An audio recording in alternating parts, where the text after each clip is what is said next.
ဒီကိမို့လှလှလေးကဘဒူးတွက်တယ်ဆိုတော့မမေအတွက်ပေါ့နော်ထိုင်းကနေပြီးတော့တမီးဖြစ်သူကပေါ့နော်အမေရဲ့မွေးနေ့မှာအခုလိုမျိုးကိမို့လေးကိုပို့ပေးခြင်းနဲ့ဆိုပြီးတော့လာရောက်မှာယူအပေးထားတာပဲဖြစ်ပါတယ်ကိမို့လေးကတော့မှာယူအပေးသူကစတမာလေးကသူရဲ့စိတ်ကြိုက်ပေါ့နော်ရွေးချယ်ပြီးတော့လောက်ခံထားတာပဲဖြစ်ပါတယ်ရှင်ကိမို့လေးကတော့ဆယ်လမကိစ္စလေးပေါ့နော်ဒါကူမှ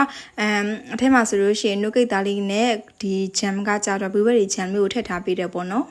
မော်မြန်မာရှိတဲ့ကိုချစ်ခင်ရတဲ့သူတွေကိုအခုလိုမျိုးမိုးလေးလက်ဆောင်လေးဖြစ်နေပေါ့နော်ကိမှုလေးတွေကိုပေးချင်တယ်ဆိုလို့ရှိရင်တော့လာရမှာယူအားပေးလို့ရပါတယ်မော်မြန်မာတစ်မျိုးတည်းကိုပဲပို့ပါတယ်ရှင်တခြားဘယ်မျိုးနယ်ကိုမှမပို့ပါဘူးရန်ကုန်လည်းမပို့မန္တလေးမပို့ပေါ့နော်ထက်ကအရန်မေးကြလို့ပါတစုကမော်မြိုင်ကဆိုတော့မော်မြိုင်မြို့တွင်ကိုပဲအိမ်ရပို့ပေးပါတယ်ရှင်မှားမယ်ဆိုလို့ရှိရင်တော့2ရက်ကြိုပြီးတော့မှာပေးပါနော်ကိမုတ်တွေကတော့အခုလိုမျိုး site ကြီးအပြင်ကို site သေးလေးတွေကကြတော့ဒီလေးလက်မှတ်ကနေစပြီးတော့ရမယ်ပေါ့နော်လေးလက်မှတ်ကနေစပြီးတော့ကိုယ်စိတ်ကြိုက်မှယူအားပေးလို့ရပါတယ်လေးလက်မှတ်6လက်မှတ်8လက်မှတ်10လက်မှတ်12လက်မှတ်ဆိုပြီးတော့ site တွေအသီးသီးရှိပါတယ်ရှင်ဒါအပြင်ကိုမှ2ထက်ကိတ်3ထက်ကိတ်လည်းရှိတာမို့လို့ပေါ့နော်ကိုယ့်ရဲ့ budget နဲ့လိုက်ပြီးတော့မှယူအားပေးလို့ရပါတယ်အသေးစိတ်သိချင်တယ်ဆိုလို့ရှိရင်တော့ CB မှာလာရောက်မေးမြန်းဆောင်လို့ရပါတယ်အခုဆိုလို့ရှိရင်တော့ကိမုတ်လေးကချစ်ဖို့ကောင်းစွာနဲ့ပေါ့နော်အရင်ကမှလှပစွာပဲပြီးဆုံးတော့ပါပြီ